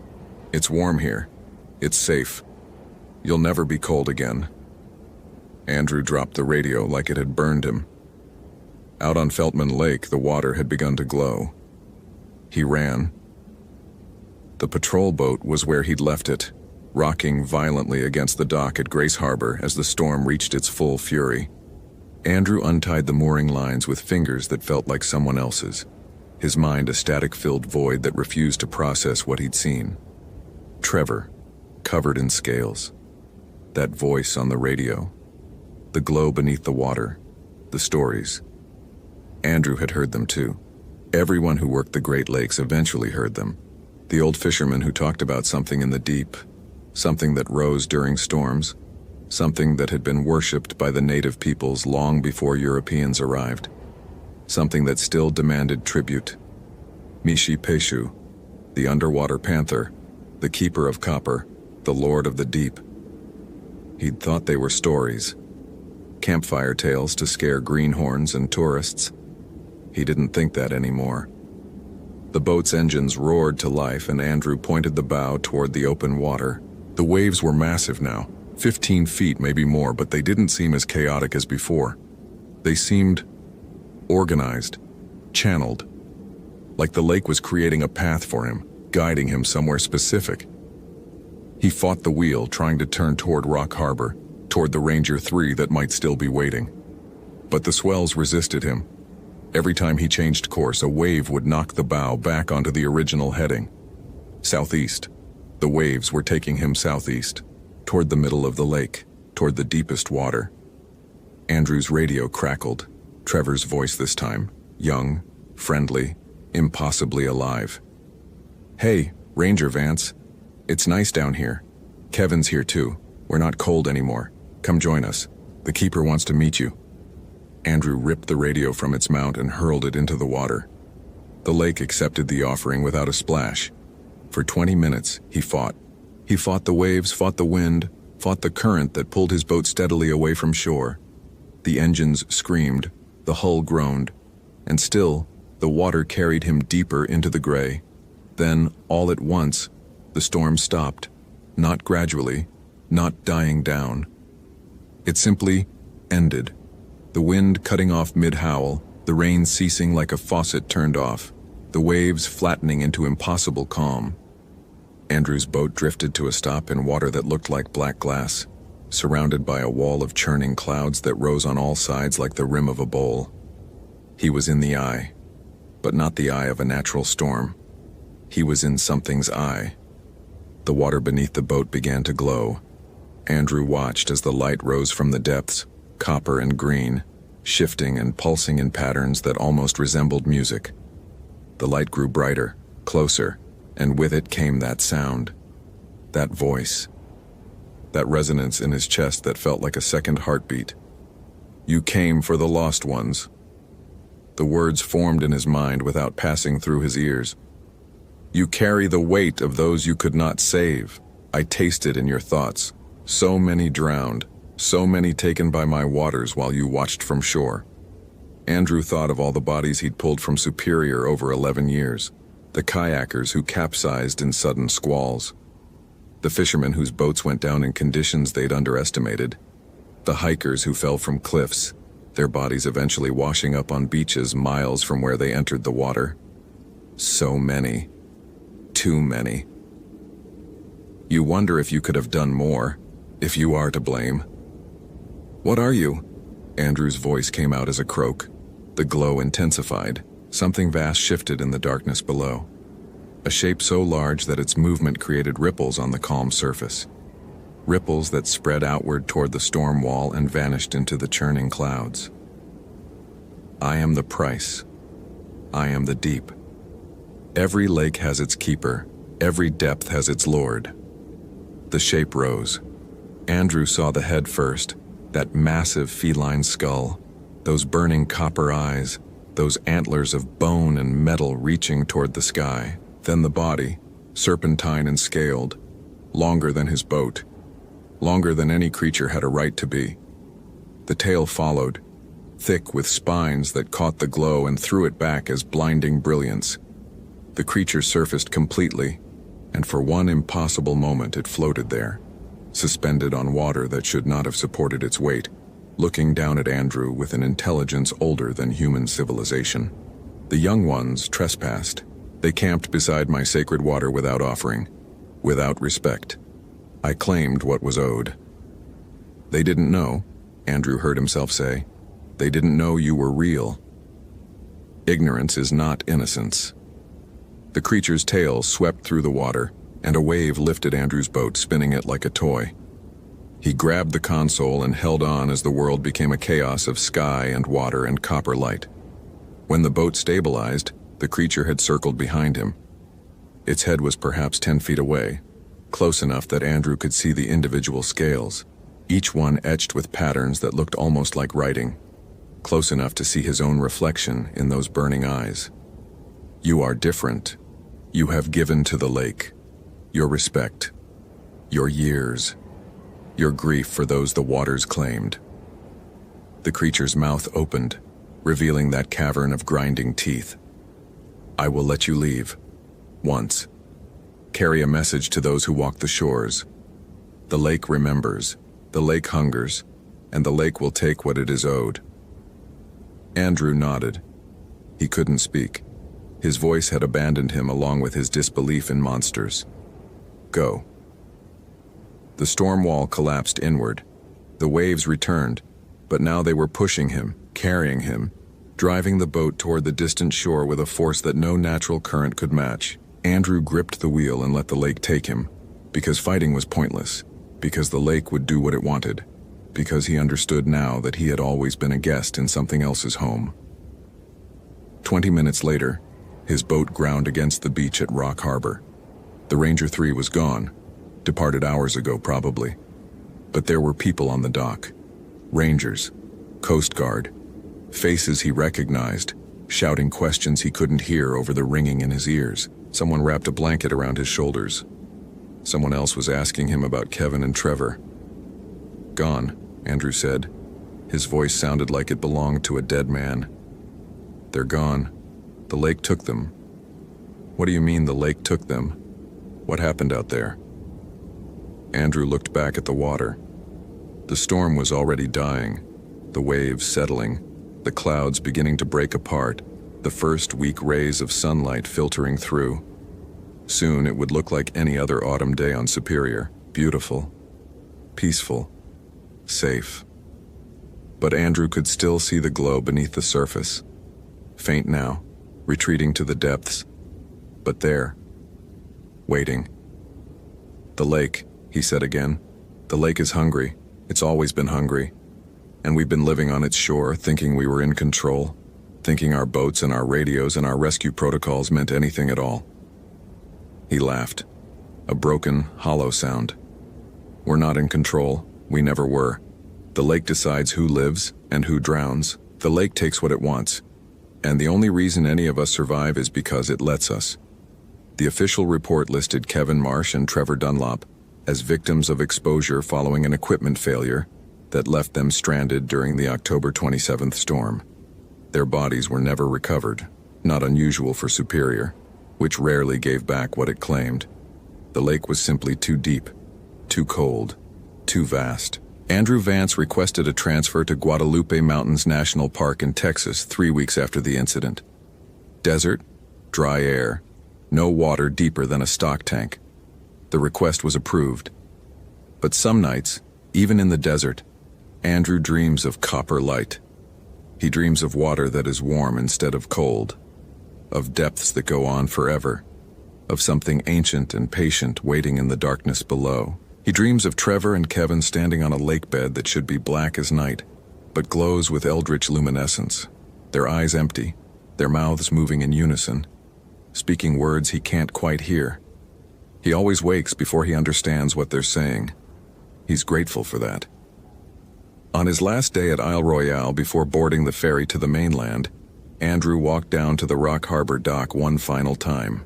The lake was calm that morning, deceptively calm, the way it always looked between storms, between takings. He stood at the water's edge and reached into his pocket, pulling out a small copper coin he'd carried since childhood, a gift from his grandfather, who'd worked the iron ranges and understood that you always paid your debts to the land. Andrew tossed the coin into the water. For them, he said. For Kevin and Trevor. Let them rest. The coin sank. The ripples spread and faded, and from somewhere far below, so far that it might have been imagination, might have been memory, might have been the echo of a dream, he heard a sound like laughter. The lake accepted the offering. The lake always accepts. But the lake never gives anything back.